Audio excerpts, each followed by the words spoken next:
Bonjour à tous, alors aujourd'hui je vous propose une petite étude de fonctions, ici avec comme expression donc un exponentiel multiplié par une fonction donc polynomiale du second degré. Donc première question, étudier les variations, donc on va dériver, étudier les signes de la dérivée, et ensuite petite question pour déterminer l'équation d'une tangente. Donc première question, on va dériver. Alors ici nous on va le présenter de façon rigoureuse, vous pouvez faire plus vite, d'accord.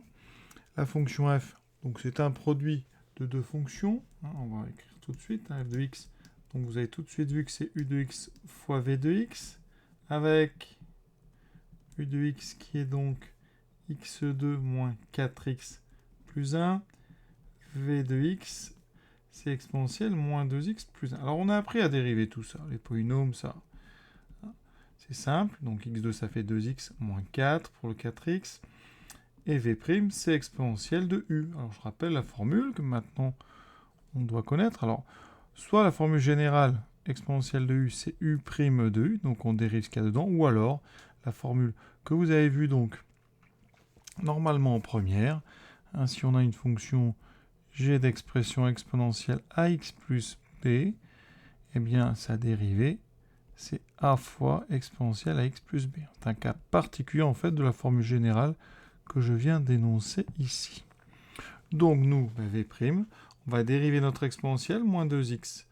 Donc il y aura moins 2 qui sort, et vous aurez votre exponentielle inchangée. Ensuite, on fait un produit, donc u', v, plus u, v', donc avec la somme.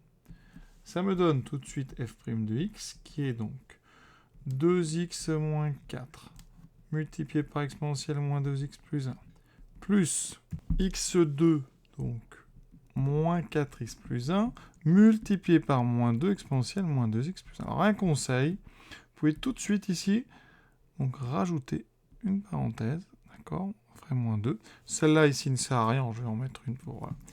Mais ici, il faut bien comprendre que ce moins 2 ne multiplie que x2 moins 4x plus 1, mais pas le 2x moins 4. Il y a beaucoup d'erreurs là-dessus, donc il faut faire attention. Quand on factorise par exponentielle moins 2x plus 1, vous allez remarquer, j'espère qu'il y a un facteur commun, il est ici et là.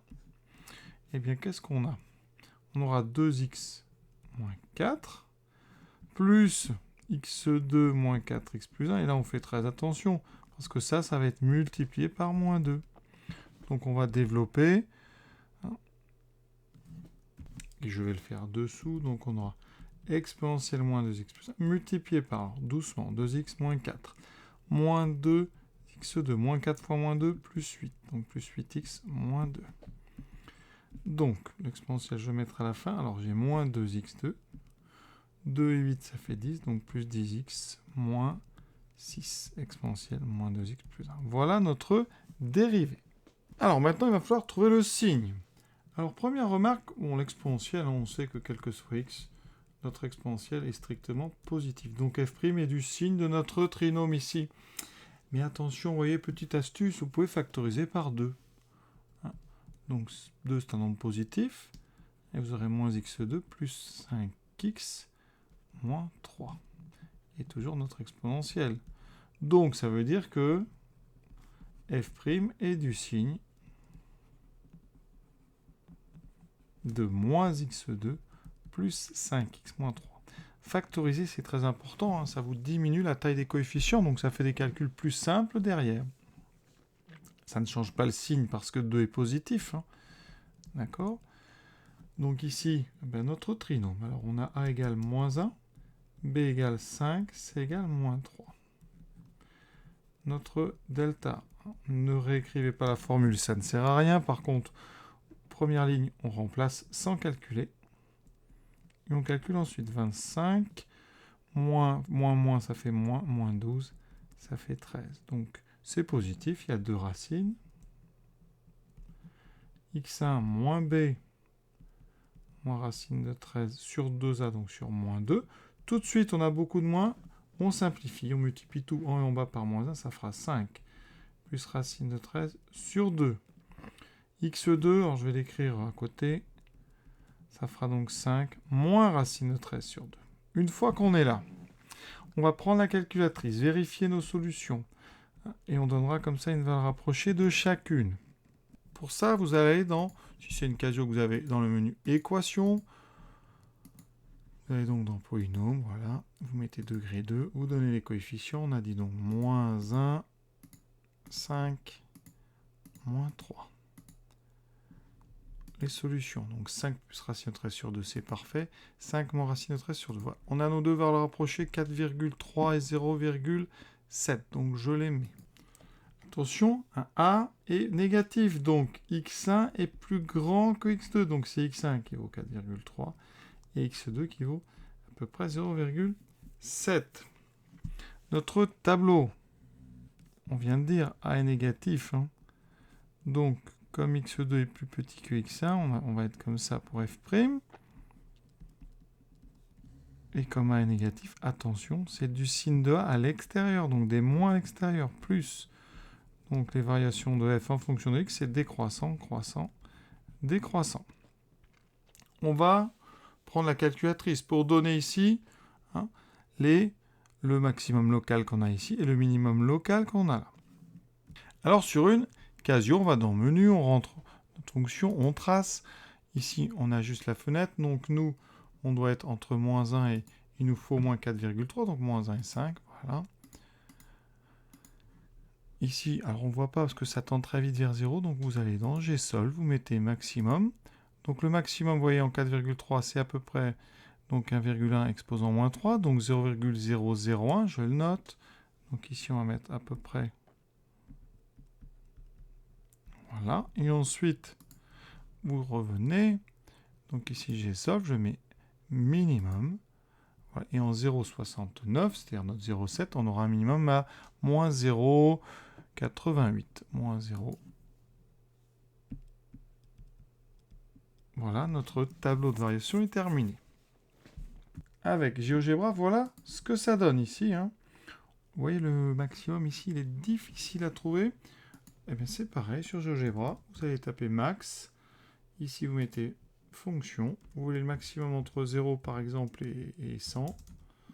Voilà, il vous place tout de suite en 4,3 et à peu près 0 parce qu'on est vraiment très près de l'axe horizontal. Et si vous voulez le minimum, vous tapez minimum. Voilà donc pour l'étude des variations. Donc il faut que vous sachiez dériver, c'est très très important. Et surtout bien factoriser une fois que vous avez dérivé pour pouvoir faire un tableau de signes correct. Pour ceux qui ont une Texas, eh bien on rentre dans le menu donc f de x. Voilà, vous allez tracer graphe. Voilà votre courbe. Ici la fenêtre est pas mal. Alors on va baisser un petit peu ici. Donc y. Alors, donc ici je vais mettre 10. Pour le X-Max, on a vu tout à l'heure, il fallait au moins jusqu'à 5. Voilà. Donc on met graphe.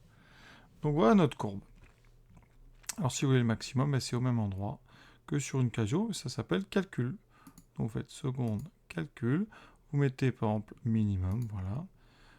Vous indiquez une borne gauche, donc droite. Après vous mettez ce que vous voulez. Moi je les mets un petit peu au hasard.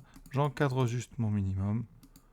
Voilà, valeur initiale. Vous validez. Alors ici je me suis trompé. Je crois que j'ai cliqué trop vite au début. On va refaire. On va donc ici. On va dans calcul. On fait minimum. Vous indiquez, voilà, il faut être à gauche de votre minimum. Vous décalez ensuite. Vous mettez à droite. Il vous demande une valeur initiale. Moi, je rappuie toujours.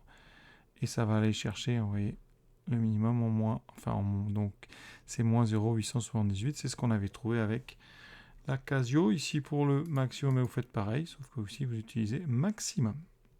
Deuxième question. Équation de la tangente au point d'abscisse 0. Alors là, il faut s'habituer à faire des calculs exact, sans faire d'arrondi. Donc, je rappelle quand même la formule.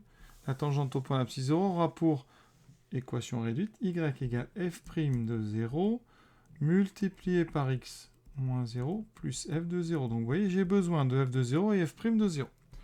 Alors, f de 0, je remplace en haut. Donc, 0 moins 0 plus 1, donc une fois exponentielle 0 plus 1, donc exponentielle 1. Ça donne donc e. f' moins 0. Je remplace dans ma dérivée. Donc j'aurai moins 6 exponentielle 1, donc moins 6e. Ça veut dire que ma tangente a pour équation y égale Donc f' moins 6e fois x moins 0 plus e. D'accord? On n'a pas besoin forcément de donner des valeurs arrondies. Ça, c'est votre équation de tangente. Vous l'encadrez. Et on va la vérifier tout de suite avec la calculatrice. Il faut savoir que Casio Texas font les équations des tangentes. Je vais vous montrer ça. C'est très intéressant. Je me place donc sur ma Texas. Alors, il faut pour ça aller dans Setup. Et vous allez vous mettre en mode dérivatif. C'est le mode qui permet de calculer des nombres dérivés. Voilà, je valide, c'est bon, et je sors de là. Je retourne pendant le menu.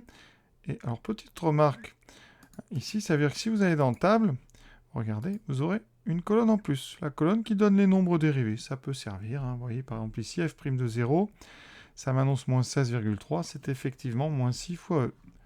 Et j'ai 2,7 pour f de 0, donc c'est bon. Ensuite, vous allez donc dans le menu maintenant, graphique. Le 5. On trace.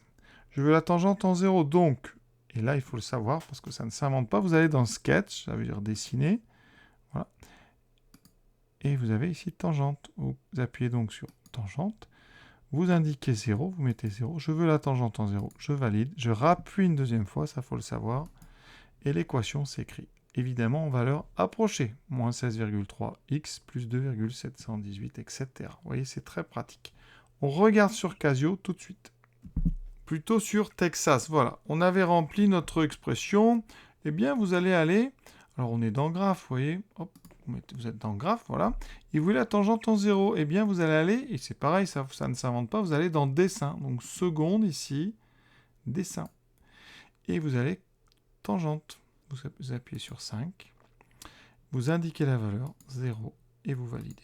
Et regardez bien, ça calcule. Et l'équation va s'écrire toute seule. Après un petit temps de calcul, vous voyez, y égale moins 16,3, etc. C'est des valeurs approchées, plus 2,7. Donc ça va vous permettre de vérifier toutes vos équations réduites de tangente. Voilà. L'exercice est à présent terminé. Je vous souhaite une bonne fin de journée à tous et à bientôt.